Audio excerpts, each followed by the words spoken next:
Okay, looks like we've got everybody here. We'll go ahead and call to order this special meeting of the Owasso City Council. Item number 2 is roll call. Mayor Chris Kelly, Here. Vice Mayor Bill Bush, Here. Councilor Doug Bonebrake, Here. Councilor Lyndall Dunn, Here. Councilor Bill Bush. Thank you, man. Kelly Lewis, but I'm here again. I'm here. I think we got everybody. All right, so once again, I want to thank the City Council for your availability. We've had more emergency and special meetings in a 2-month period than during my 8 years on this council. So thank you, as well as the city staff, for your tireless dedication. I know there's been a lot of extra work, but it's worthwhile for sure. Quick recap. Last Wednesday, Governor Stitt amended his closure on non-essential businesses to allow personal care businesses to resume operations by appointment only, starting last Friday, April 24th. This order by the governor created a conflict with our resolution 2020-11, where we had placed limits on personal care businesses to appointments only and 10 or less in the building at a time. So in an emergency meeting last Thursday, this council terminated resolution 2020-11 to comply with the governor's order. So Owasso is still under a shelter-in-place order as defined in resolution 2020-12, which will end on April 30th, unless the council opts to extend it. We're also under the governor's safer-at-home order until May 6th, and closure of the governor's list of non-essential businesses until April 30th. So options for today are to continue with the governor's hours plan or open up and recover safely. In this scenario, Owasso's shelter in place will end April 30th and the governor's safer at home will end on May 6th. Phase 1 of the hours plan would begin May 1st. That plan allows for certain businesses to reopen, assuming they will follow CDC recommended social distancing and sanitation protocols. Those businesses include dining, entertainment, movie theaters, and sporting venues. Gyms, places of worship can reopen for in-person meetings or worship if they leave every other row or pew open, plus the recommended guidelines from the Oklahoma Department of Commerce. Bars should remain closed. Tattoo parlors can reopen for appointments only. If hospital and incident rates remain at a manageable level for 14 days, then we'd move to phase 2. Our second option is to find our own list that's more strict or even more relaxed. Keep in mind that Julie Lombardi advised us that we will have some exposure there, and that taking that action over and above the governor's action would only be pertinent if we could demonstrate that Owasso's data confirmed that we needed to do so if we had a worst case here. So essentially, knowing that, we may only have one option, but we can discuss that. I want to ask Warren to step in here and weigh in on this and update us on how the city staff plans to move forward with regards to operational decisions within City Hall going forward. Well, thank you, Mayor. Maybe to address that first item. Well, let me just go through this, just a few things, just a few high points in order here. I think everyone's probably aware that the cases nationwide are just over 1 million. In Owasso, in Oklahoma, there's about 3,400 cases. That puts us about number 36 in the United States on number of cases, and deaths in that same neighborhood as far as ranking. In Owasso, as we transition into the possibility of open up and recover safely, the governor's, or whether we do something else, right now I can tell you that our businesses are very cautious. I'll throw out some names. I don't want to leave people out or advertise for anybody, but some fairly prominent restaurants like Andolini's Smoke and Trails End have said we're not ready yet. We're not going to reopen yet. It either doesn't make business sense, and there's a lot of things involved in that decision, or they just feel like they might not have the confidence of their customers yet or are ready to make those adjustments according to the governor's and CDC guidelines. So they're being very cautious. Other prominent restaurants like Bricktown and Garage, they're just beginning a takeout service, as I understand. So they're just beginning a transition back into a hope that in the near future they'll be able to reopen as per normal. Bailey Hospital is taking it very cautiously. They're allowed to do elective surgeries right now, but they're going to hold off for another week or two. I don't recall the exact date. There's places like Urban Owasso and hair salons that are not opening, even though they could be open. I can tell you our churches are very cautious, even though the governor's plan, as you just enumerated, would allow for churches to meet together as per normal as early as May 3rd. There are actually no churches in Owasso I've talked to, and I've only talked to 4 or 5 of the largest church pastors, but they've been very good to reach out, and they're meeting together, and they have some unity in looking at late phase 2 or even phase 3 of the governor's plan before they go back to meeting. So I can tell you that in the city, organizations and businesses are very cautious, and I think that's good news if we were to continue under the governor's plan. As far as City Hall and city services are ongoing. That'll be made on a per department basis. Obviously, services like police, fire, public works have been ongoing without any interruption really whatsoever. Maybe an adjustment to the way we provide those services. As far as at City Hall, we've been keeping normal hours, so we'll continue to make those decisions as even per the governor's plan that we create plans to allow employees to return to work in phases while being very considerate and conscientious about any individuals who are at risk. So we'll continue to look at that. Probably the big thing that we'll be looking at over the next couple of weeks is our parks. The governor has reopened state parks, and our parks are open, but our park equipment is not open. Our splash parks will continue to monitor the situation. We don't have any definite plans yet. Of course, our golf course is open with all those precautions in place that you're familiar with. But on parks, I have spoken with our Recreation and Culture Director, and have spoken with Dr. Fitchner with the schools, and am hearing what they're thinking about. But for right now, our position, and I know it's of public interest, but our position is that the spirit of the council's decisions and the governor's plan would not be that we would immediately open up, for instance, the splash pad at Rayola Park and create 25 or 30 or 40 people in a crowd, at least not yet. We've got some time to look at these numbers as we continue to hopefully affirm a downtrend in all of the numbers. A little bit more about that in a moment, but I'm hopeful by May 15th, it could be earlier, it could be later, that we might be able to open up playground equipment and our splash park, but we'll continue to review that.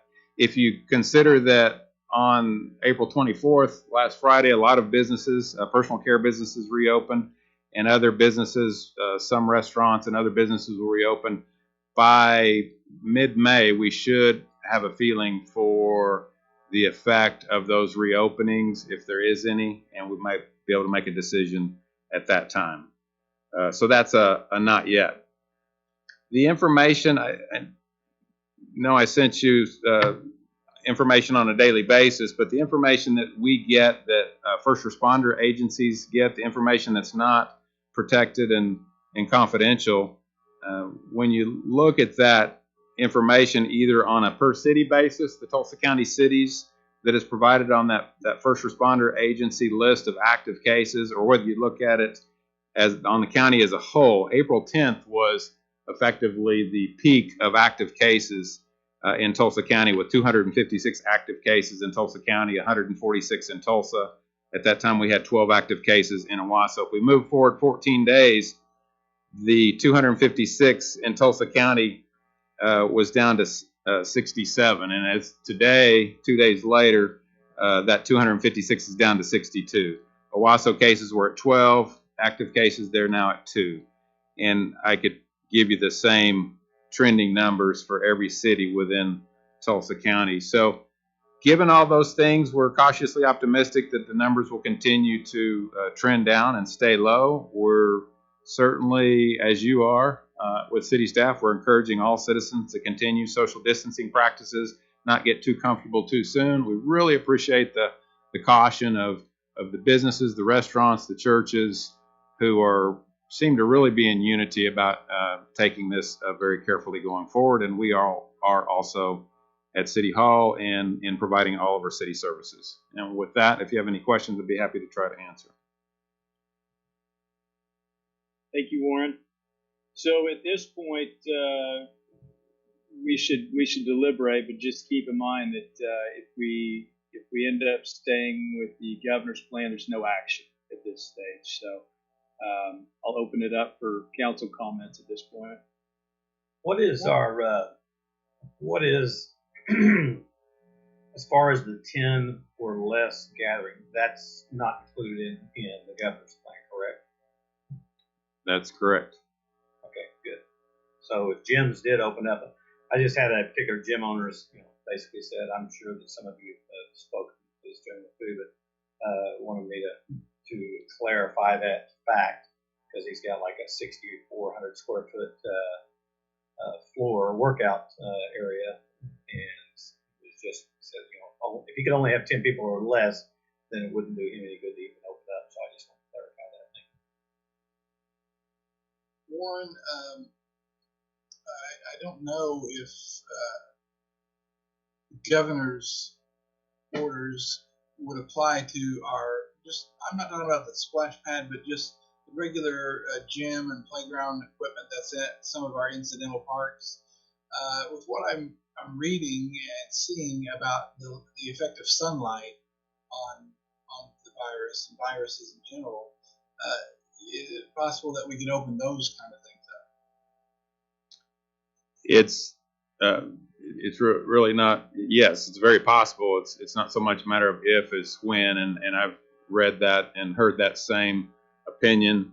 I don't really know the science, whether they've confirmed that sunlight will kill it. But if you recall, I was, personally, I was hopeful that we could keep our playground equipment open, but I fully understand the reasons why we didn't, and I think they're all good reasons. So those are the same criteria that we're considering as we look at reopening those facilities, that equipment. There's really no, we don't have any gyms, but we do have playground equipment and we do have the splash pad, and that's something that we'll look at very closely as these numbers over the next week or two, and as we get input, as we evaluate the situation. When you clarified this for me the other day, and I just wanted to bring it up in public here as far as the parks go. I mean, our parks are open, and it's just that the pavilions, playgrounds, and splash pads are closed, so that people do have access to the parks. I think that's an important factor to make sure to point out to folks. Now, if we do open up the playground equipment, understand Lyndall's point of view as far as possibly the virus being killed via sunlight. Are we going to take any other actions, though, either through signage or having employees out there to wipe down the equipment once a day, or any of that kind of thing? Right now we have more, for instance, at the parks, we have more frequent cleaning of the restrooms, but we have no real guarantee that we can keep, disinfected restrooms. Once we make a decision to open, I don't foresee a time where we've got people out there wiping things off. I don't think, there's just no guarantees, nor would I want to give anybody the false confidence that is clean equipment. Really, I know this will be a question that a lot of citizens have, but I really want to see a few more days' data. I want to discuss this a little bit more fully and be able to make a good decision based on just the ongoing downward trend of positive cases. I think the best. I'm sorry, Lynn, go ahead. I think the best that we can do anytime going forward is just going to be the playground equipment is going to have to be play at your own risk. It's going Right. to be, if you want to take precautions as a private citizen and bring your own sanitary wipes and wipe down the jungle gym, that's on you. But the city can't make any assurance about I think you're right. Just to clarify as well on the governor's current executive order. Now, if we don't take any action and it rolls over to being just the governor's orders that we operate by, will that automatically open up the parks and splash pads? Do we have to come up with another resolution to cover ourselves on that if we're going to keep those closed?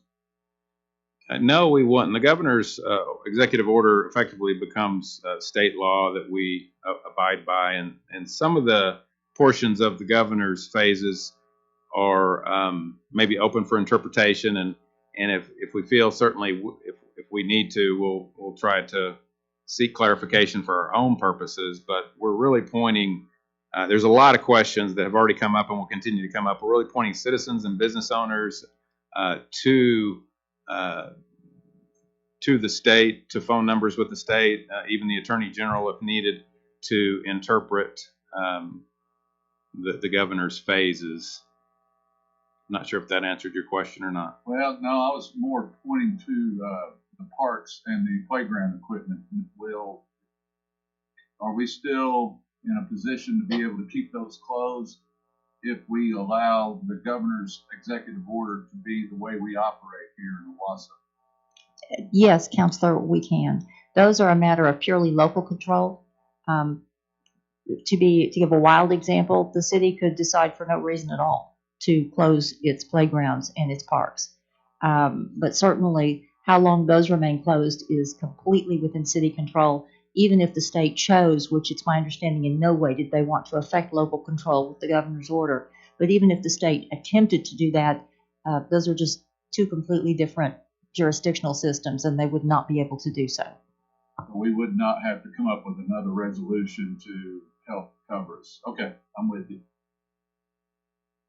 Essentially, With the way regard I to- understand that is the city staff can make their decisions without the council having to weigh in on that at all. Just Correct. like we rely on them to control every other thing that the city operates, we would just be leaving it to them to make that call. Okay. Just want to make sure we're clear on that. Thanks. Just a little food for thought. I mean, we've been told by Julie, and I trust her, that if we made more restrictive rules for the city of Owasso, we would be in some kind of jeopardy unless we had numbers in regard to the virus that justify that. But what about the reverse?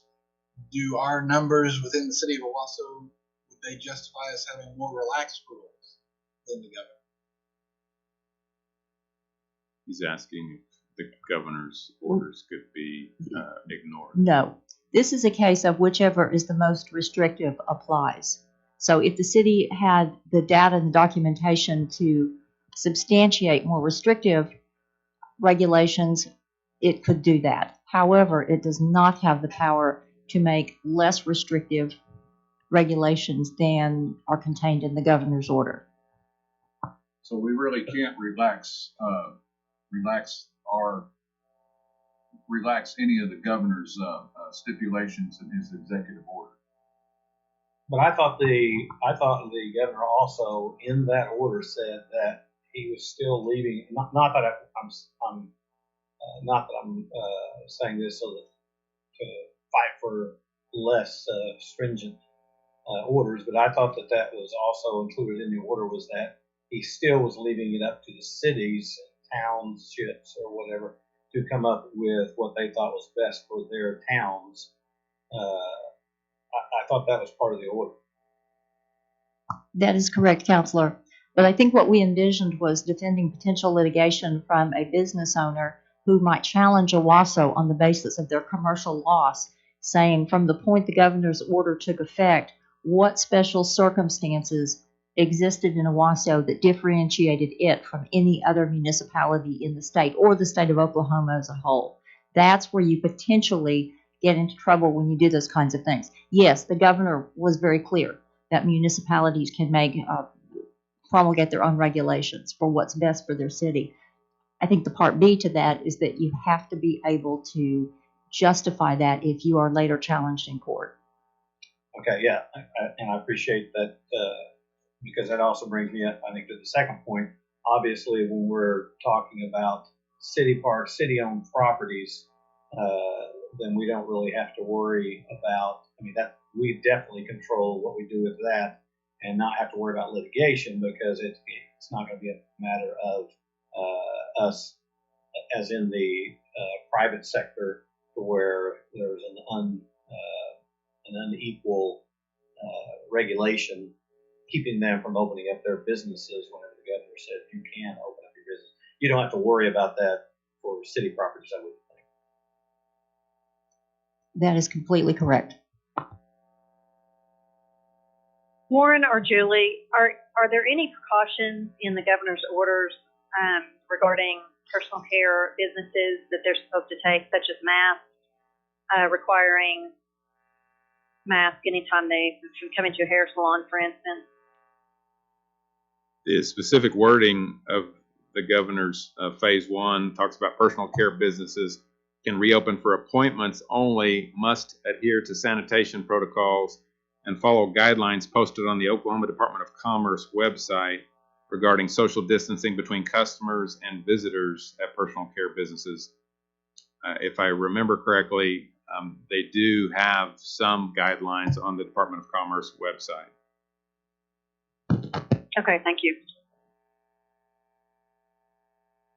I think really to sum my point of view up in all of this, when you look at the numbers especially, it just seems the right thing to just follow what we are on right now and let it lapse, let the resolution finish its